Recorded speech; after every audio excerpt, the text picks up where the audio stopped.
These guys aren't Shadow Karja. They're from my tribe, the Oseram. Is this how your people usually greet each other? The story of Aloy and the mysteries of the world before it was destroyed by machines are the primary drivers of Horizon Zero Dawn, of course, and will continue to be in the sequel as well. But in Aloy's journey so far, she has met a number of people who have been instrumental to the larger narrative in some form or another. One of the most important secondary characters in Horizon Zero Dawn was Erend, who is going to have a role to play in the upcoming Forbidden West as well. Ahead of the sequel's launch here, we're going to zoom in on Erend and go through everything that we know about him so far, in preparation of wherever his story heads next in Horizon Forbidden West.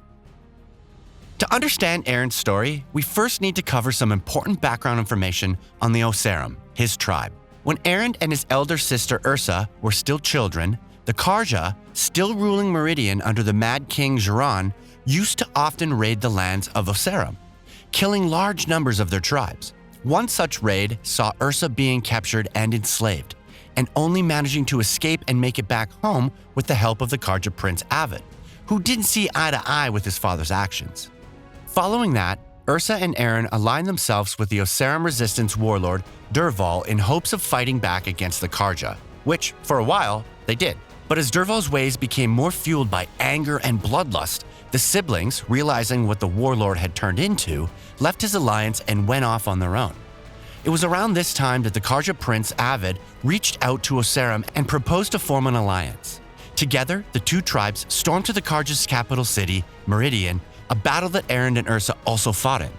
The event ended with Avad killing his father, the Mad Sun King Erend, and taking the throne of the Karja for himself.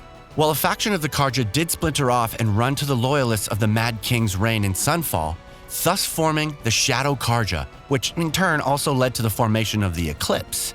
The Karja in the Meridian and the Oseram further cemented their alliance. As the new Sun King, Avad named Ursa the captain of his vanguard, while Erend was named as her second-in-command.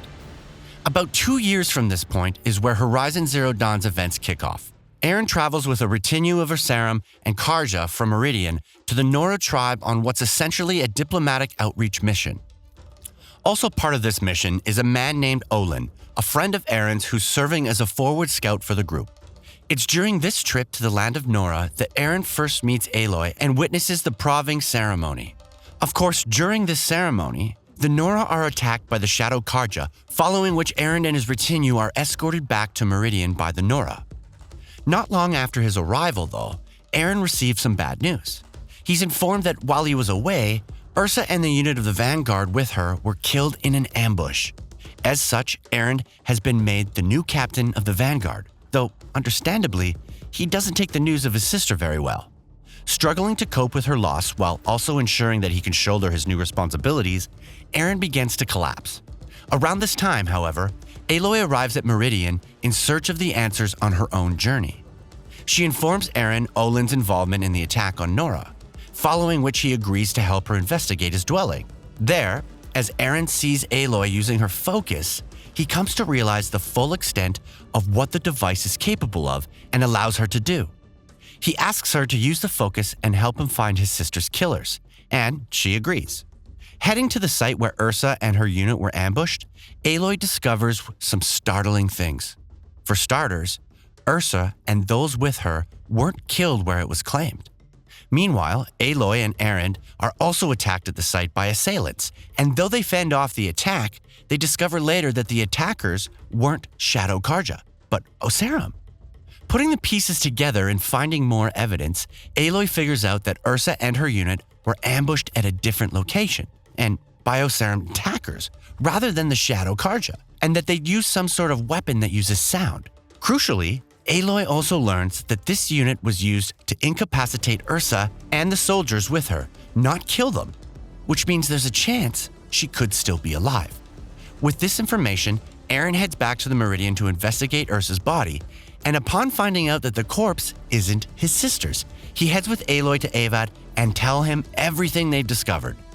Avid's spymaster informs that based on the fact that Ursa was attacked by Oseram fighters, and based on the technology that they had used, the only person who could have likely ambushed her is the Oseram warlord Dervahl, who, of course, Erend and Ursa had been allied with at one point in their lives. Erend and Aloy head to Dervahl's camp, and though the warlord himself isn't there, they do find Ursa. She's not in good shape, having been tortured by Dervahl, and though she does inform them of Dervahl's plans for bombing Meridian and killing Erend, she ultimately succumbs to her wounds. Before she dies, she tells Erend that captaining the vanguard is now his responsibility. Merid, avid spy master, soon learns the location of the bomb in Meridian, which is where Dervahl could potentially be as well. Erend and Aloy head to that location, and though they've been ordered by Erend to capture Dervahl and bring him in alive, Erend obviously wants payback for the death of his sister. When they reach the warehouse where the bomb is supposed to be, they do find the explosive and ensure that it doesn't explode anywhere in the city where it could hurt anyone or damage anything, though Dervahl is nowhere to be found. Erend returns to the palace while Aloy investigates the area and discovers that Dervahl was able to find a secret route into the palace that would bypass all of Avid's security. At the palace, Dervahl uses his sound-based weapon to incapacitate Avad, Merid, Erend, and all the soldiers with them, though Aloy arrives in the nick of time to stop him, ultimately helping Erend, taking him captive as per Avid's orders. With the whole ordeal wrapped up, Erend informs Aloy that he's going to travel back home with Ursa's remains and organize her funeral, and thanks Aloy for her help. Of course, towards the end of Horizon Zero Dawn, Erend returns and fights alongside Aloy as Meridian is attacked by the Eclipse and the army of corrupted machines under their control. At the Spire, Erend is alongside Aloy as she defeats many corrupted machines, including Deathbringer, and ultimately destroys Hades and stops him from reinitiating the destruction of the biosphere. After the events of Horizon Zero Dawn, we do know that Erend is given a position on the Council for the restoration of Meridian, but it doesn't take long for the bureaucracy that goes hand in hand with that position convinces him to leave the Council.